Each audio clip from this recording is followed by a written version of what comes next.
प्रभु यीशु मसीह के मधुर और मीठे नाम में आज दिनांक 18 फरवरी दिन शुक्रवार को हम आप सबका स्वागत करते हैं। आज के दिन के लिए जो वचन है वो लिया गया है दानियेल नबी की पुस्तक, उसका पहला अध्याय, उसका 8वां पद। वचन इस प्रकार से कहता है, परंतु दानियेल ने अपने मन में ठान लिया कि वह राजा का भोजन खाकर और उसके पीने का दाखमधु पीकर अपवित्र न होगा।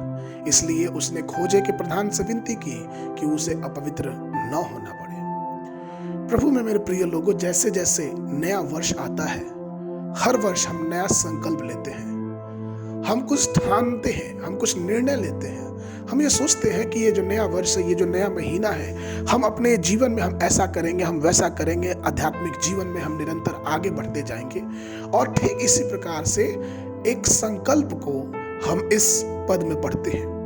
और ये संकल्प ये था कि दानियेल ने ये ठान लिया था कि वो अपने आप को अशुद्ध नहीं करेगा। उसका जीवन जो पवित्र है, उसका जीवन जो कि पवित्रता से बना हुआ है, उसको वो अपवित्र नहीं करेगा। वो परमेश्वर के पवित्रता के मार्ग में चलता रहेगा। और कहीं ना कहीं परमेश्वर ने हमें और आपको भी यही निर्णय लेने के लिए, यही अपने मन में ठान लेने के लिए बुलाया है। जिस प्रकार से पहला पतरस की पत्री, उसका पहला अध्याय, उसके 15 पद में पतरस कहता है, पर जैसा तुम्हारा बुलाने वाला पवित्र है, वैसा ही तुम भी अपने सारे चाल चलन में पवित्र बनो।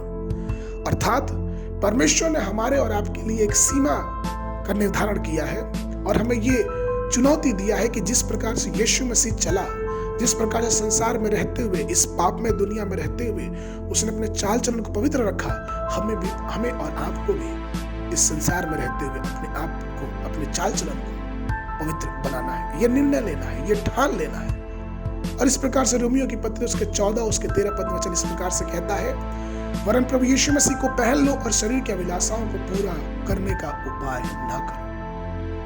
हमें मालूम है कि जब इस संसार में रहते हैं तो हम हर प्रकार के क्रोध, ईर्ष्या, जलन और दूसरों के लिए ठोकर का रूप बनके कई बार हमारा जीवन दूसरों के सामने प्रस्तुत होता है। लेकिन उसके लिए भी पौलुस फिलिपियों की पत्री, उसका पहला अध्याय, उसके 9 और 10 पद में हमें और आपको सिखाता है।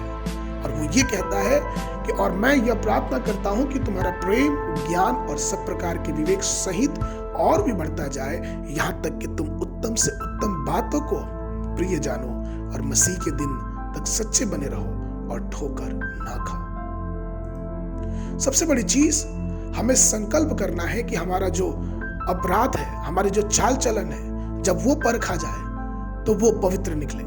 नीति वचन की पुस्तक में सुलेमान अपनी बुद्धि की बातें करता है और वो कहता है कि जहाँ बहुत बातें होती हैं वहाँ अपराध भी होता है, परंतु जो अपने मुख को बंद रखता है वह बुद्धि से काम करता है। अर्थात अगर हमें संकल्प करके अपने जीवन में पवित्रता को लेके आना है तो हमें बात नहीं करना है। हम सिर्फ पवित्रता के बारे में बात करके अपने चाल चलन को पवित्र नहीं बना सकते हैं। हम सिर्फ पवित्र आत्मा के विषय में बात करके या परमेश्वर के बारे में बात करके हमारा निर्णय सच साबित नहीं हो सकता है, परंतु परमेश्वर की बुद्धि की सहायता से उस संकल्प को, उस दृढ़ निश्चय को अगर हम अपने जीवन में उतारना चाहें तो परमेश्वर हमारे लिए सरल मार्ग निकालेगा। इसलिए प्रभु के लोगों, आइए हम सब परमेश्वर के उस संकल्प भरे रास्ते से चलने की कोशिश करें, अपने आप को संकल्पित कर लें, अपने आप के अंदर ठान लें कि हम भी दानियेल के समान अपने जीवन को पाप में नहीं लेके जाएंगे। आज के मिनट के लिए याकूब की पत्री, उसका 3रा अध्याय, उसका 10 और 11 पद वचन इस प्रकार से कहता है, एक ही मुंह से धन्यवाद और श्राप दोनों निकलते हैं। हे मेरे भाइयों, ऐसा नहीं होना चाहिए। आज के मनन के लिए जो बाइबल अध्ययन है वो सुबह के समय में लेवास्ते की पुस्तक, उसका 23 और 24 अध्याय, संध्या के समय मरकुश रचित सुसमाचार, उसका 1 अध्याय पद 1 से लेके 22 तक। परमेश्वर आप सबको आशीष देवे।